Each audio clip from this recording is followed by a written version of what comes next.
Bienvenidos a un nuevo episodio de Legal Tech Hoy.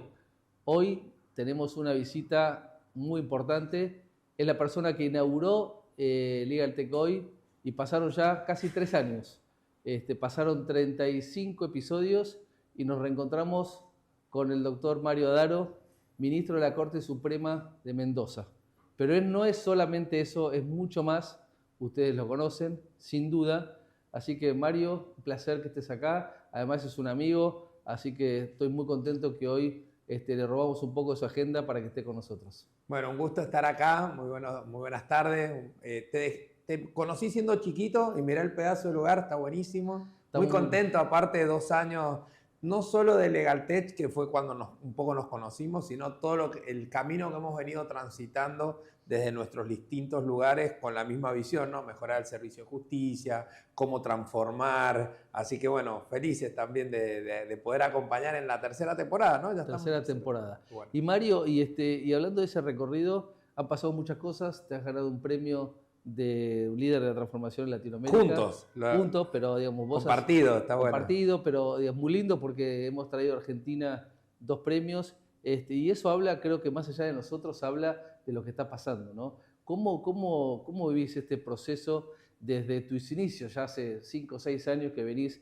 divulgando y trabajando en este mundo de la innovación en la justicia y con tanta énfasis que pones en el ecosistema, que te lo voy a preguntar más adelante, pero ¿cómo lo estuviste viviendo este último tiempo? Mira, como hemos dicho siempre, la tecnología en general, ¿no? De hace mucho tiempo como herramienta de transformación y la inteligencia artificial en particular, lo que nos da es una oportunidad. Nos da una oportunidad a todas las organizaciones, a cada uno en persona, también a las organizaciones, de poder mejorar. Básicamente, a donde nos toca a nosotros, que es el servicio de justicia, siempre digo, 1 de cada 4 argentinos o argentinas cree en la justicia. Solo el 8% cree que somos eficientes y solo el 9% que somos transparentes.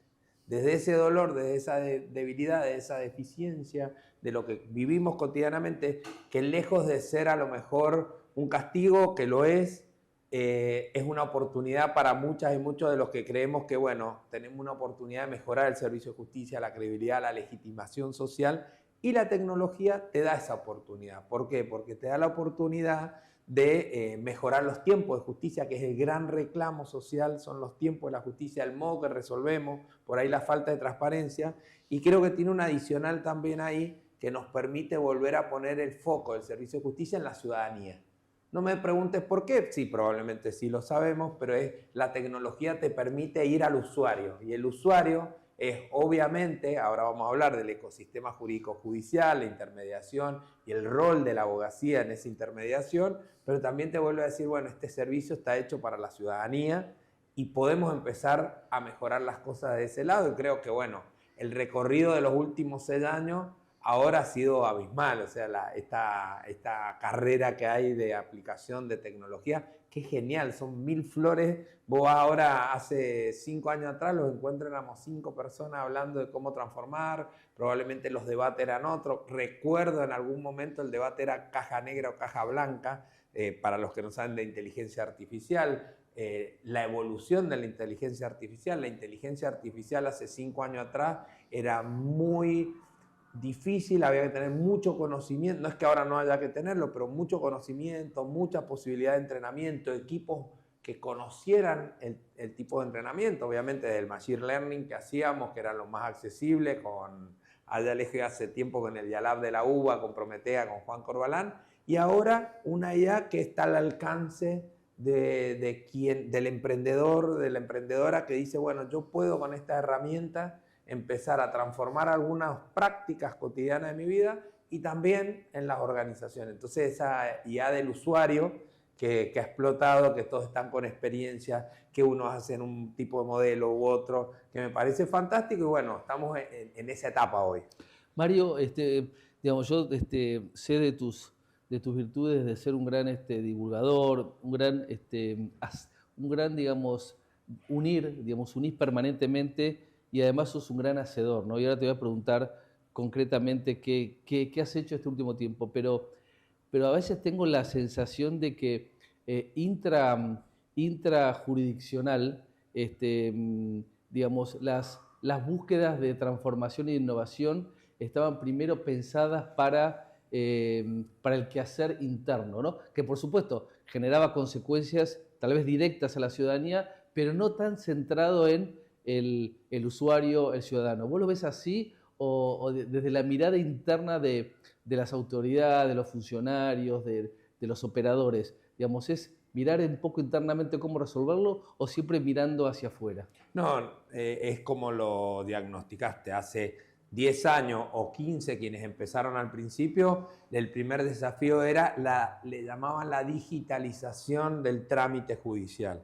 Simplemente eso con distintos modelos, yo más en desacuerdo a escaneo, cómo transformar el papel a lo digital. Ese era el primer desafío y era obviamente de workflow y de trámites internos.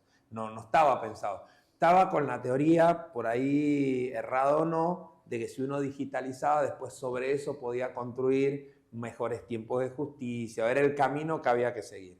Hacia eso, distintos tipos de debate, cómo uno hacía sí o no gobernanza de los datos, pero los primeros procesos de transformación, te diría, eran procesos casi analógicos de cómo transformaban eso que conocían físico a lo digital, con millones de debates. O sea, las estructuras, la construcción de los software de gestión documental eran sí, muy monolíticos, muy complejos. Por eso contemporáneamente con eso uno decía la resistencia al cambio. Sí, había resistencia al cambio, pero también había mucha complejidad de primeros desarrollos que uno como usuario no entendía. Es más, ralentizaban aún más el proceso porque por el modelo, por la estructura que tenían, estaban destinados a eso. Pero sí, básicamente al principio, visto de la organización judicial era, bueno, quienes habían tomado la decisión, recordemos que no todo el Poder Judicial, sobre todo en las provincias, creo que se armó una decisión, una ola de poderes judiciales provinciales de muchísima experiencia, muchos equipos, de muchísima visión, muchos ministras y ministros que les tocaba tomar decisiones en un mundo como el de ahora, pero mucho más hace 10 años atrás, de incertidumbre. Decir, bueno, si implementar esto implicaba muchísimo tiempo, críticas del usuario, que no era el usuario ciudadano, sino el usuario, los abogados y abogadas que estaban en ese modelo. Empezó notificación electrónica, empezaban los primeros data centers, empezaban los primeros desarrollos de código propietario, contratando empresas que empezaban ese camino de la transformación digital, y sí había una cuestión más interna, digamos. Siempre con la mirada, entiendo yo, de poder mejorar el servicio de justicia, pero esas fueron las primeras etapas, digamos. Pero hablando de eso, porque alguna vez te escuché hablar de que vos sos de la posición de hagamos mucho para que la justicia sea más rápida, más eficiente, más transparente, más independiente y pongamos a disposición del usuario, amplificándolo, digamos, herramientas. Vos tenés ese concepto, ¿no? Sí, ahí te distingo.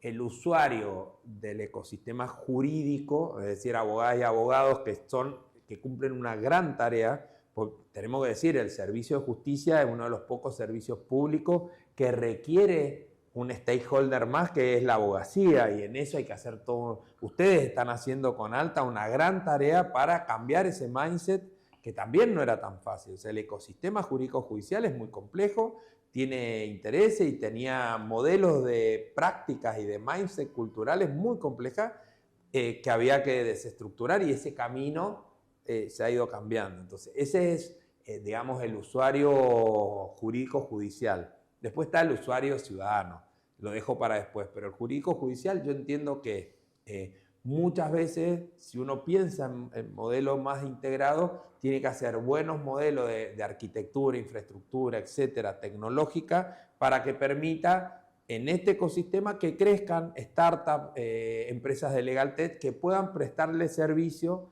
a la abogacía. Yo creo que como organización judicial tenemos que hacer ese tipo de modelo de arquitectura, de tecnología o de software para permitir que crezcan servicios jurídicos que puedan ir mejorando esa práctica. Creo que hacia ese sentido es lo que hay.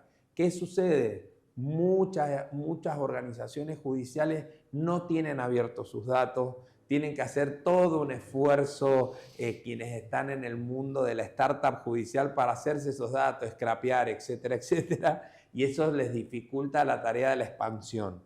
Creo que vamos a ir hacia otro camino, obviamente después hay que tener toda una responsabilidad de gobernanza, de protección de datos, de anonimización, de pseudonimización, para no generar más vulnerabilidades, porque uno cuando abre los datos, lo que está generando también puede generar mayor vulnerabilidad. Entonces también del otro lado tiene que haber una responsabilidad en el uso de los datos. Entonces, bueno, es como... es un equilibrio, siempre, ¿no? sí, también digo, pasa ahora con la inteligencia artificial y la regulación. Hay que regular en la práctica.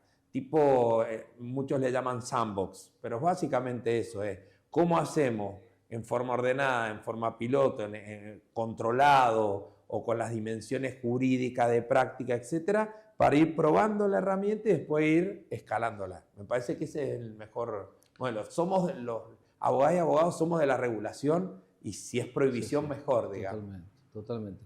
Mario, y digamos, hablando de esa cualidad de hacedor, yo conozco varios, pero ¿por qué no contás? Porque la realidad es que por más que hacemos un esfuerzo permanente en promover cualquier acción de innovación digamos, y creo que el público que nos acompaña sabe que permanentemente estamos trabajando en asumir cada uno el rol que le toca, tanto el operador judicial como el abogado, en aprovechar esto que dijiste al inicio, ¿no? De que estamos frente a una oportunidad y esto del ecosistema. Pero la realidad es que el abogado, digamos, o el ciudadano en general, todavía, digamos, no se convenció de que este ecosistema está evolucionando y se está transformando. Y entonces me gustaría que vos concretamente nos cuentes alguno de esas cosas que han hecho en Mendoza y que realmente son muy interesantes. Y después, por favor, que me pareció algo increíble, que me honraste de ser parte del jurado del concurso de innovación, si puedes contarnos también. Así que despachate, digamos, contando. Sé que sos bastante humilde, no lo querés contar, pero quiero que por favor le cuentes al público tantas cosas que estuviste haciendo desde la última vez que te vi en público hasta hoy.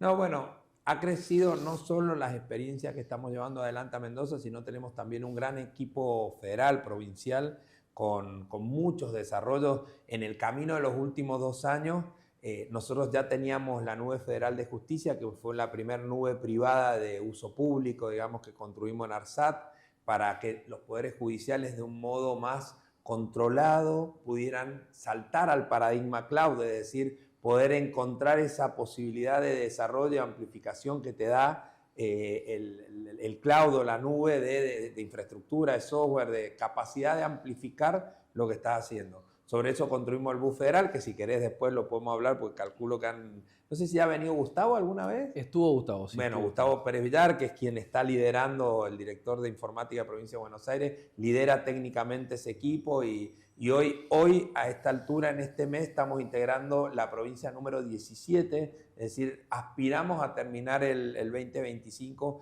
con todos los poderes judiciales de la Argentina integrados en el BUS federal, con sector privado. Ahora ya empezamos a hacer experiencias con sector privado en esta idea que dijiste anteriormente, que todos se puedan integrar y puedan prestar servicios. Me parece que por ahí va el camino.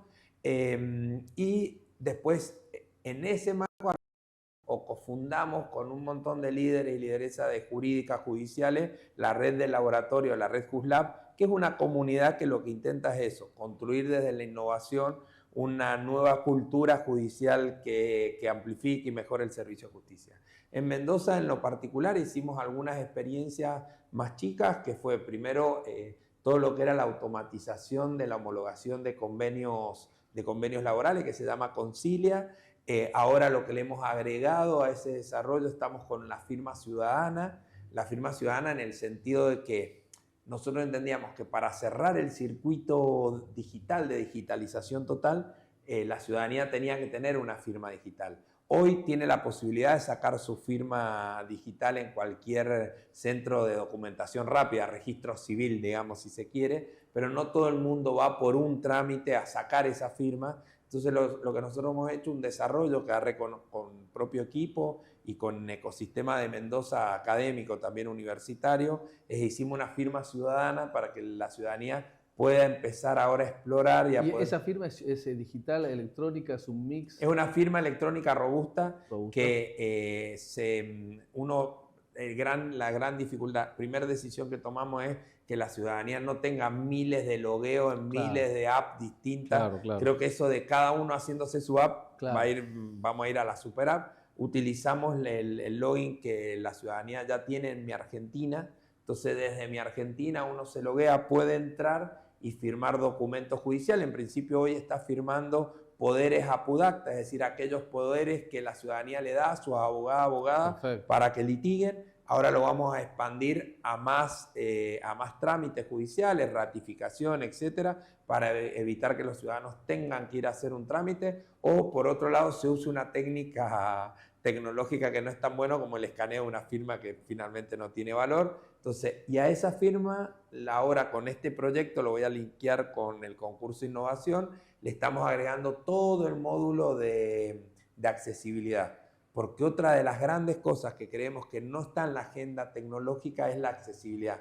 Hemos durante años hecho desarrollos tecnológicos casi sin pensar en la agenda de la accesibilidad. Como antes construíamos edificios sin rampas para discapacitados, para tipos de discapacidades, hoy estamos construyendo desarrollos tecnológicos sin accesibilidad. Distintos tipos de discapacidades físicas, visuales, etcétera, también de comprensión, de un montón de texto que a veces no se comprende, y estamos con eso, con la firma ciudadana accesible. Y después en inteligencia artificial, nosotros en algún momento empezamos con la primera etapa que tiene que tener toda etapa de transformación, que es saber gobernar los datos.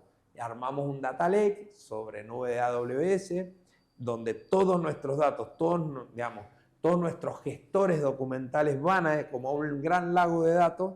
En esos lagos uno va purificando, si se quiere, para que se entienda técnicamente los datos que uno tiene ahí, y sobre eso hicimos un primer producto que es un tablero de indicadores. Hoy podemos decir que se puede medir la justicia, es posible medir la justicia, medir expediente por expediente, medir magistrado y magistrado por magistrado, y ahora lo que viene, la etapa que viene es abrir esos datos a la ciudadanía para que podamos rendir cuentas. Te quiero picantear un poquito ahí. Dale. En eso del Data Lake, digamos, en primera experiencia, hoy, digamos, se comparten entre los jueces pares, jueces superiores, inferiores, digamos, ¿cómo es ese tratamiento? Y de verdad, contate alguna historia, porque debe haber habido situaciones donde empieza a haber, digamos, KPI muy concretos de cómo trabaja cada juez.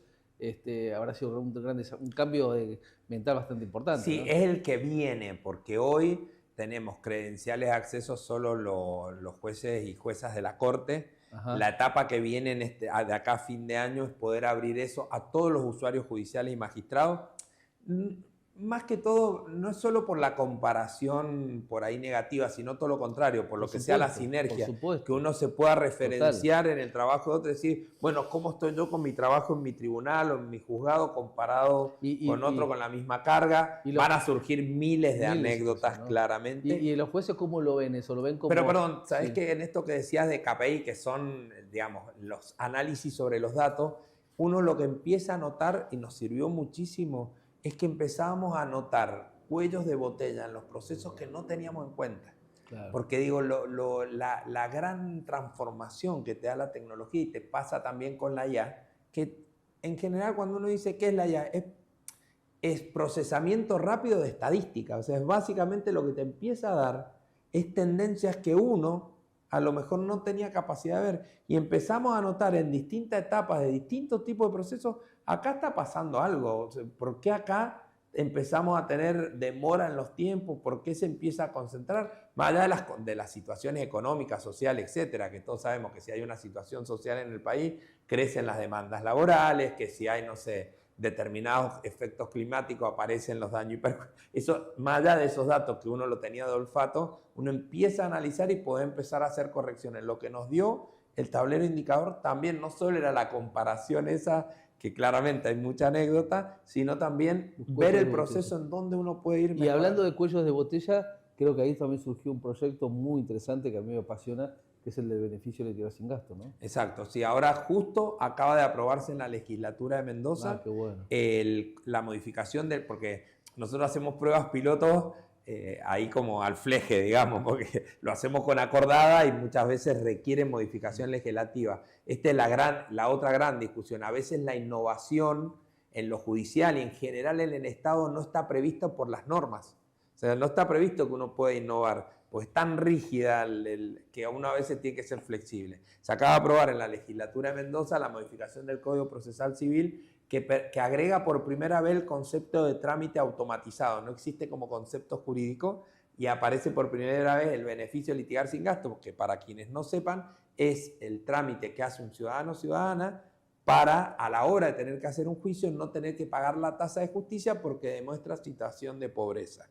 Ese trámite, que era un expediente aparte, se hacía, en general en casi todas las provincias, poderes judiciales se hace, uno tiene que iniciar un trámite, demostrar con testigo y con pruebas y con oficio, es decir, preguntarle a distintos registros toda la situación personal y familiar que uno tiene y si da determinada situación social, se le exime de pago de la tasa. Qué bueno. Esos expedientes, o sea, esos trámites en la justicia civil estaban entre el 17 y 20% del total de causa. Uno litigaba 2 años, entre 7 meses y 2 años para demostrarle a la justicia que era pobre para no pagar tasa. Básicamente esa es la conclusión.